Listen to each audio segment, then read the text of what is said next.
A man lived in the city of Basra and sold fish. One night the fish seller met a dwarf in the street. The fish seller liked funny stories and the dwarf knew a lot of good stories. So the fish seller invited him to his house for dinner. "My wife is cooking a big fish tonight," he said. "Come and eat it with us." The dwarf was hungry and the fish was good. The fish seller's wife gave him more and more food. "You're only a little man," she said. "You have to eat a lot of food. Then you'll be big." Her husband laughed and hit the dwarf on the back. He did this in a friendly way, but the dwarf had a lot of food in his mouth. A large piece of fish went down the wrong way inside him. The dwarf felt very ill. He couldn't speak and his face turned first red, then blue. He fell onto the floor and didn't move. The fish seller was afraid. "The dwarf is dead," he thought. "I don't want a dead man in my house. It was an accident, but there will be questions. The people will take me to the judge. What will the judge say? What will happen to me? Let's get the dwarf out of our house," said his wife. The fish seller thought. Then he carried the dwarf outside. A doctor lived across the road on the first floor. The fish seller climbed the doctor's stairs and sat the dwarf down outside his door. Then he made a loud noise and ran away. The doctor opened his door quickly. But when he did this, the door hit the dwarf hard. The dwarf fell down to the bottom of the stairs. The doctor ran downstairs after him, but the dwarf didn't move. "This little man is dead," he said. "It was an accident, but what will everybody say? He's a doctor, but he kills people. Nobody will come to me again. What am I going to do?" Then he had an idea. He looked up and down the street. It was late and nobody was outside. An old bird seller lived in the next house. "I know," I thought the doctor. "I'll throw the dwarf over the wall into the old bird seller's garden. Then the dwarf will be his problem, not mine." The dwarf went over the wall easily and came down near the birds.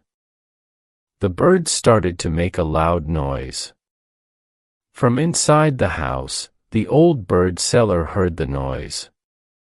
"Somebody is hurting my birds," he thought. He ran outside and saw the dwarf on the ground near the birds.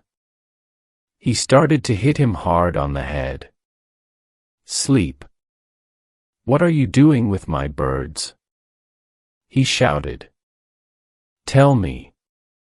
But the dwarf didn't speak. He didn't move.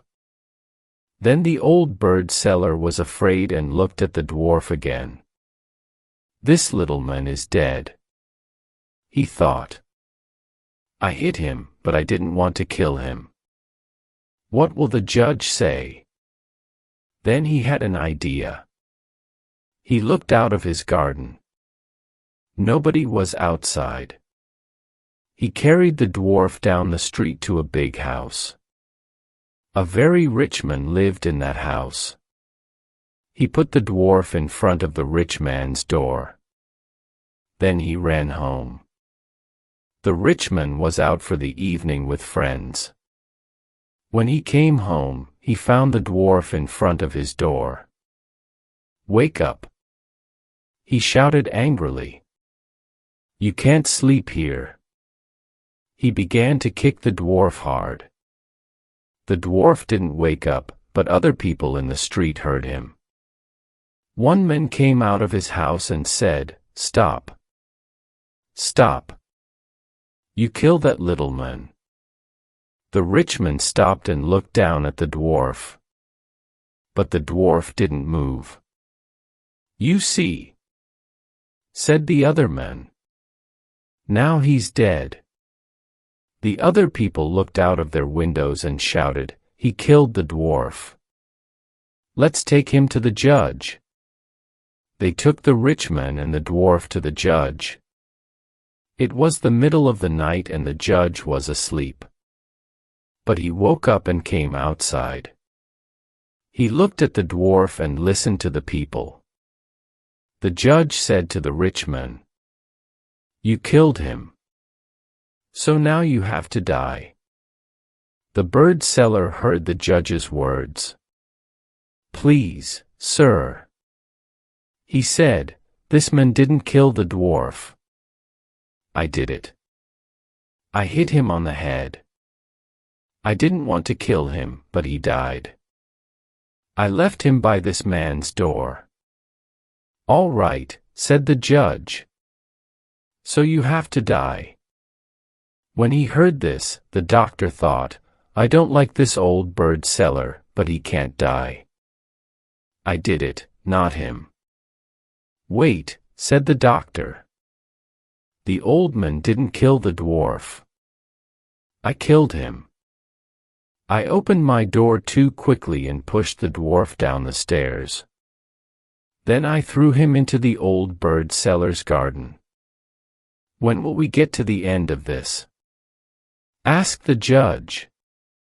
"So you have to die." "No, no," said the fish seller. "I killed the dwarf. It was an accident, but I was afraid. I put him in front of the doctor's door. Some food went down the wrong way inside him, and I hit him. I'll show you." The fish seller hit the dwarf on the back. But when he did this, a large piece of fish jumped out of the dwarf's mouth. The dwarf opened his eyes. He wasn't dead. "What happened?" he said. "Where am I?" Then the judge spoke for the last time. "The dwarf isn't dead," he said. "So nobody has to die. But you kicked and hit this little man. Each man will pay him 50 gold pieces. Now go home and be kinder in future."